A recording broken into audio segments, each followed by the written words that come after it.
ഇന്ന് തന്നെ ഡൗൺലോഡ് ചെയ്യൂ. കാണൂ നിങ്ങളുടെ ഫേവറേറ്റ് ഷോസ്. വളകാപ്പ് ചടങ്ങിന്റെ ഒരുക്കങ്ങൾ തുടങ്ങിയപ്പോ തന്നെ കമ്പനിയിൽ തീപിടുത്തമുണ്ടായി. ഇപ്പോ ഒരു തൊഴിലാളി കൂടി മരിച്ചു. ഇനി എത്ര പേര് മരിക്കുന്ന ആർക്കറിയാം? ഇതിനെല്ലാത്തിനും കാരണം നിന്റെ വയറ്റിൽ കിടക്കുന്ന ഈ നശിച്ച കുഞ്ഞിന്റെ രൂപമുള്ള പിശാച. തന്റെ ഓഫീസിൽ നിന്ന് ഞങ്ങൾ പിടിച്ചെടുത്ത ഡോക്യുമെന്റ്സ് ആണിത്. കമ്പനിയുടെ ലൈസൻസ് പുതുക്കാനുള്ള കാലാവധി കഴിഞ്ഞിട്ട് 3 മാസം കഴിഞ്ഞു. ഇതുവരെ ലൈസൻസ് പുതുക്കിയിട്ടില്ല.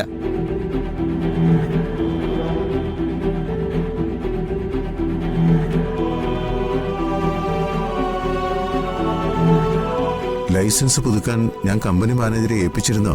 തന്റെ മാനേജർ നാട് വിട്ടു. മുങ്ങി അവനെ പോലീസ് തപ്പിക്കൊണ്ടിരിക്കുക. തന്റെ മാനേജരെ ലൈസൻസ് പുതുക്കിയിട്ടില്ല. ഇക്കാര്യങ്ങളിൽ ഞങ്ങൾ ഒരു വീഴ്ച വരുത്താറില്ല. ലൈസൻസ് പുതുക്കാനുള്ള എല്ലാ നടപടിക്രമങ്ങളും പൂർത്തിയാക്കി ഞങ്ങൾ മാനേജറെ ഏൽപ്പിച്ചതാണ്. നിയമപരമായി കമ്പനിയുടെ ഉടമസ്ഥൻ നിങ്ങളാണ്. നിയമവിരുദ്ധമായി പ്രവർത്തിച്ച കമ്പനിയിലാണ് തീപിടുത്തം നടന്നിരിക്കുന്നത്. സോ ഇതിന് ഉത്തരവാദിത്വം നിങ്ങളാണ്. നിങ്ങളെ ഞങ്ങൾക്ക് അറസ്റ്റ് ചെയ്തേ പറ്റൂ.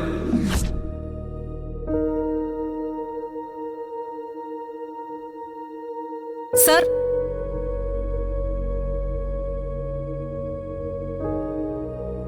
അച്ഛനൊരു ഹാർട്ട് പേഷ്യന്റാ. ദയവ് ഇത് അച്ഛനെ ഇപ്പൊ അറസ്റ്റ് ചെയ്തോണ്ട് പോരുത് പ്ലീസ് സർ. ഈ ചടങ്ങ് കഴിഞ്ഞ് ഞങ്ങൾ തന്നെ അച്ഛനെ സ്റ്റേഷനിൽ കൊണ്ടുവന്ന് ഹാജരാക്കിക്കോളാം. അതൊന്നും നടക്കില്ല. ഇപ്പൊ അറസ്റ്റ് ചെയ്തേ പറ്റൂ. സർ, കുറച്ച് ദയ കാണിക്കണം പ്ലീസ് സർ. അച്ഛനെ ഇവിടുന്ന് അറസ്റ്റ് ചെയ്ത് കൊണ്ടുപോരുത്. പ്ലീസ് സർ, ഞാൻ പറയുന്നൊന്ന് കേൾക്കണം സർ. കുറച്ച് സമയം തരണം ദയവേത്. അച്ഛനെ ഇപ്പൊ അറസ്റ്റ് ചെയ്യരുത്. സർ, വക്കീലിനെ വിളിക്കാനുള്ള സമയമെങ്കിലും തരണം സർ. ഞങ്ങൾ ആരും ഇത് മനഃപൂർവ്വം ചെയ്തതല്ല. അതൊന്നും ഞങ്ങൾക്കറിയേണ്ട കാര്യമില്ല. തൽക്കാലം ഞങ്ങൾക്ക് ഇയാളെ കൊണ്ടുപോയേ പറ്റൂ. നിങ്ങൾക്ക് വേണമെങ്കിൽ കോടതിയിൽ നിന്ന് ജാമ്യത്തിന് ശ്രമിക്കാം. പക്ഷേ ഈ കേസിൽ ഒരു കോടതിയും ഇയാൾക്ക് ജാമ്യം കൊടുക്കില്ല. പിടിച്ചു കേട്ടോ. അയ്യോ വേണ്ട സർ. സർ വേണ്ട സർ. അയ്യോ പ്ലീസ്. അയ്യോ അച്ഛനൊന്നും പേടിക്കണ്ട. അച്ഛനെ ഞാൻ എങ്ങനെയെങ്കിലും ജാമ്യത്തിൽ ഇറക്കും. അച്ഛൻ വിഷമിക്കണ്ട അച്ഛ. നമ്മുടെ വീടിനെ ബാധിച്ച ദോഷം തീർന്നിട്ടില്ല എന്ന് കരുതിയാ മതി. അയ്യോ അച്ഛ. അച്ഛാ അച്ഛാ അച്ഛ അച്ഛ അച്ഛ അച്ഛാ അച്ഛാ, ഞങ്ങൾ ഉടനെ വക്കീലിനെ ഏർപ്പാടാക്കാം. ടെൻഷൻ അടിക്കല്ലേ. അച്ഛൻ ടെൻഷൻ ആവണ്ട.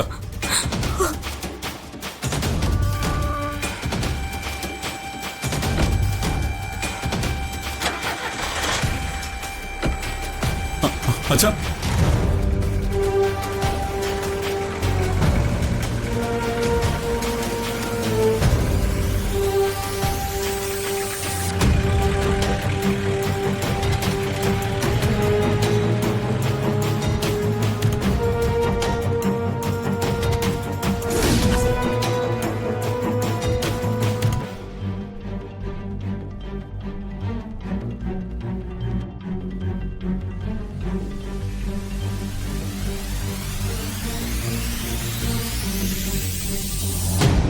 ഈ ചടങ്ങ് നടത്തരുതെന്ന് അച്ഛൻ പറഞ്ഞ എന്തുകൊണ്ടാണെന്ന് ഇപ്പൊ എല്ലാവർക്കും മനസ്സിലായില്ലേ?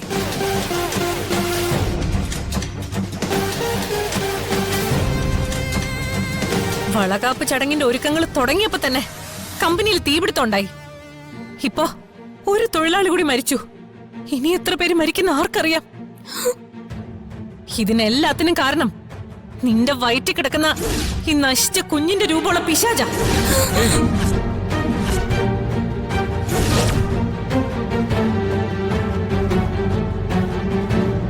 അറസ്റ്റ് ചെയ്യാൻ പോലീസ് വരുന്ന അച്ഛന് നേരത്തെ അറിയായിരുന്നു.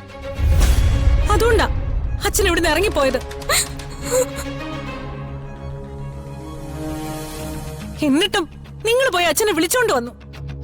നിർബന്ധിച്ച് ഈ ചടങ്ങിന് കൊണ്ട് നിർത്തി. നിങ്ങളോട് ആരോടും ഒന്നും പറയാൻ കഴിയാതെ എല്ലാം ഉള്ളി വെച്ചോണ്ടാ ആ പാവൻ ചടങ്ങിന് നിന്ന് തന്നത്.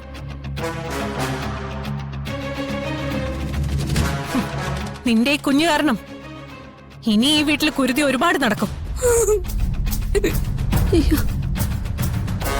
കാലന്റെ കൈക്കുഞ്ഞാണെന്ന് തോന്നുന്നു നിന്റെ വയറ്റിൽ വന്ന് ജനിച്ചത്.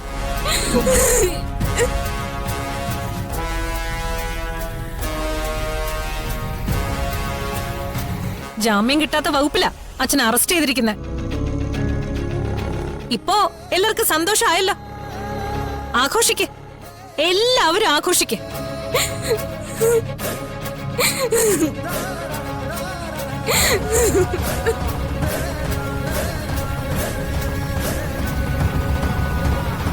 അച്ഛന മോളെ